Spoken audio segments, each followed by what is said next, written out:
पिछले जन्म के दुश्मन थे कर्ण और अर्जुन। 999 बार मार चुके थे पहले। हिंदू धर्म के अनुसार हमारे आज का जीवन हमारे पिछले कर्मों से जुड़ा होता है। कहते हैं अच्छा कर्म और अच्छा काम से ही हमें अच्छा भविष्य और अच्छा जीवन मिल सकता है। कुछ लोग कर्मों को पुनर्जीवन से भी जोड़ते हैं। हमारे आज का नाता हमारे पिछले जन्म के कर्मों से जुड़ा हुआ होता है। इसी तरह पौराणिक महाग्रंथ महाभारत के कुछ किरदारों के साथ जो कुछ भी घटित हुआ वो उनके पिछले जन्म के कर्मों की वजह से ही, तभी उन सभी को इतना कुछ झेलना पड़ा था। भगवान श्री कृष्ण ने भी गीता में कहा है कि हे पार्थ, आत्मा अमर है, ये एक शरीर को छोड़कर दूसरे शरीर में चली जाती है। जैसे हम एक वस्त्र को बदलकर दूसरा वस्त्र धारण कर लेते हैं, वैसे ही आत्मा भी दूसरे शरीर में चली जाती है। ऐसे कोई उदाहरण महाभारत में ही मिलते हैं, जिससे पता चलता है कि महाभारत के महायोद्धाओं का पहले भी जन्म हो चुका था।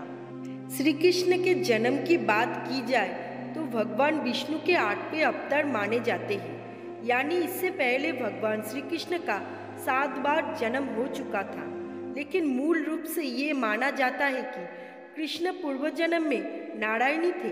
इसी तरह महाभारत के अन्य पात्रों का भी पहले जन्म हो चुका था।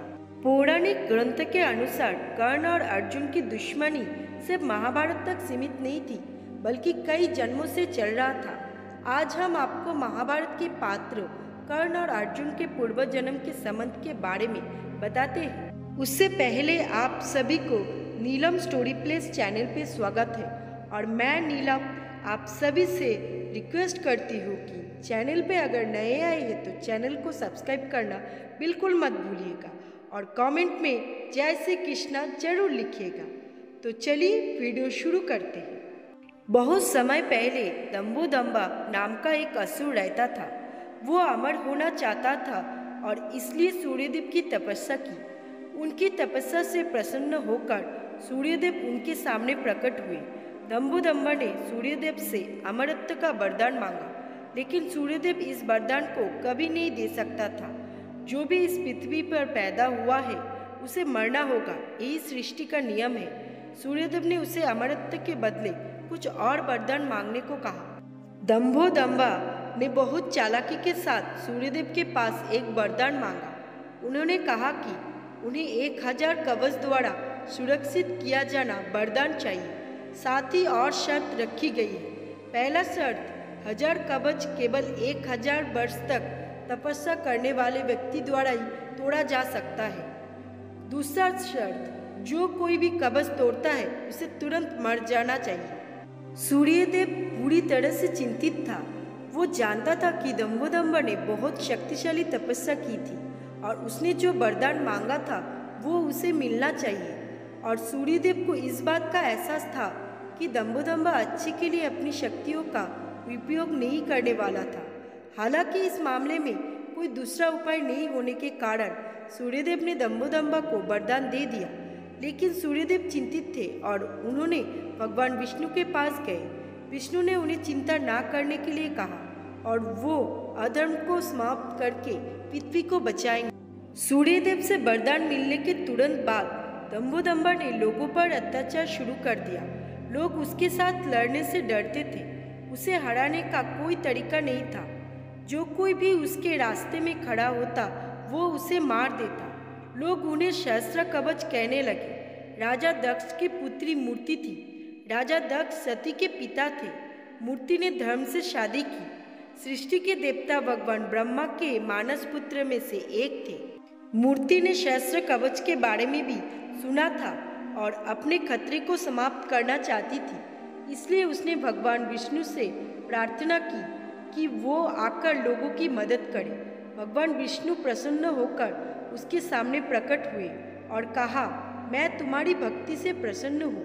मैं आकर सहस्त्र कवच का वध करूँगा, क्योंकि तुमने मुझसे प्रार्थना की है। तुम सहस्त्र कवच का वध करने का कारण बनोगे। मूर्ति ने एक बच्चे को नहीं बल्कि जुड़वा बच्चे नारायण और नर को जन्म दिया। जंगलों से घिरे आश्रम में नारायण और नर बड़े हुए। वो भगवान शिव के बहुत बड़े भक्त थे। दो भाइयों ने युद्ध कला सीखी। दो भाई की आत्मा एक थी, लेकिन शरीर अलग था।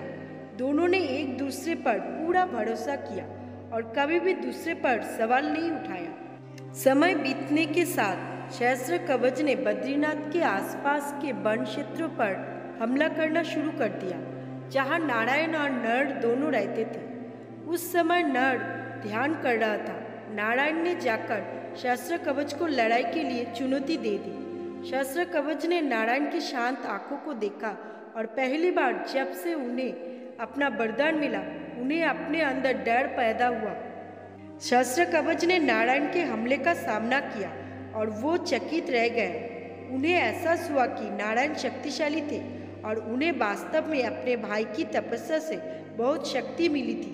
जैसे जैसे लड़ाई होती गई, सहस्त्र कवच को पता चला कि नर की तपस्या नारायण को ताकत दे रही है। जैसे ही सहस्त्र कवच का पहला कवच टूट गया, उन्होंने महसूस किया कि नर और नारायण एक ही आत्मा वाले दो व्यक्ति थे। लेकिन सहस्त्र कवच बहुत चिंतित नहीं था। उसने अपना एक कवच खो दिया था। जैसे वरदान के अनुसार नारायण मृत हो गए। नर उनकी ओर दौड़ता हुआ आया। अपनी वर्षों की तपस्या और भगवान शिव को प्रसन्न करके मृत्युंजय मंत्र प्राप्त किया था और उस मंत्र से नारायण को जीवित किया। अब नर ने सहस्त्र कवच से युद्ध किया और नारायण ने ध्यान किया। हजारों वर्ष तक युद्ध किया और उसके बाद नर ने एक और कवच तोड़ दिया और मृत हो गए, जबकि नारायण ने वापस आकर उसे पुनर्जीवित किया। ये तब तक चला जब तक 999 कवच टूटी नहीं थे। सहस्त्र कवच को एहसास हुआ कि वो दोनों भाइयों को कभी नहीं हरा सकता है और सूर्य के पास शरण लेने के लिए भाग गया। जब नर ने सूर्यदेव को उस असुर को देने के लिए कहा, तो सूर्यदेव ने उसे देने से मना कर दी। उन्होंने कहा, शरण में आने वाला भक्त को मैं रक्षा करता हूँ। नर ने सूर्यदेव को इस कार्य के लिए मानव के रूप में जन्म लेने का श्राप दे दिया और सूर्यदेव ने इस भक्त के लिए श्राप स्वीकार कर लिया। ये सब त्रेता युग के अंत में हुआ। सूर्यदेव सहस्त्र कवच को देने के लिए इनकार किया। उसके बाद त्रेता युग समाप्त हो गया और द्वापर युग शुरू हो गया। सहस्त्र कवच को नष्ट करने के वचन को पूरा करने के लिए नारायण और नर का पुनर्जन्म हुआ, इस बार कृष्ण और अर्जुन के रूप में। श्राप के कारण उसके भीतर सूर्य के अंश के साथ दम्बुदम्बा का जन्म कुंती के सबसे बड़े पुत्र कर्ण के रूप में हुआ था। कर्ण एक कवच के साथ एक प्राकृतिक सुरक्षा के रूप में पैदा हुआ था। सहस्त्र कवच के अंतिम एक कवच को छोड़ दिया गया था।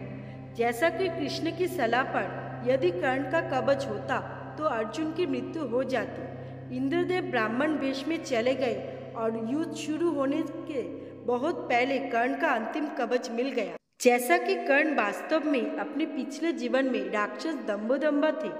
उन्होंने अपने पिछले जीवन में किए गए सभी पापों का भुगतान करने के लिए बहुत कठिन जीवन व्यतीत किया। लेकिन कर्ण के अंदर सूर्य देवता भी थे, इसलिए कर्ण एक नायक भी था। ये उनके पिछले जीवन का कर्म था जो उन्हें दुर्योधन का साथ होना था और उनके द्वारा किए गए सभी बुरे कामों का हिस्सा था। लेकिन सूर्यदेव ने कर्ण को बहादुर, मजबूत, निडर और चरित्रवान बनाया। सूर्यदेव ने कर्ण को लंबे समय तक प्रसिद्धि दिलाई, इसलिए भगवान श्री कृष्ण ने अर्जुन के द्वारा कर्ण का वध करवाया, पिछले जन्म का अपूर्ण कार्य को पूरा किया। दोस्तों, आज की ये वीडियो आप लोगों को कैसी लगी कमेंट करके ज़रूर बताइएगा और चैनल पे नए आए हैं तो चैनल को सब्सक्राइब करना बिल्कुल मत भूलिएगा। वीडियो अंत तक देखने के लिए आप सभी को दिल से बहुत बहुत शुक्रिया।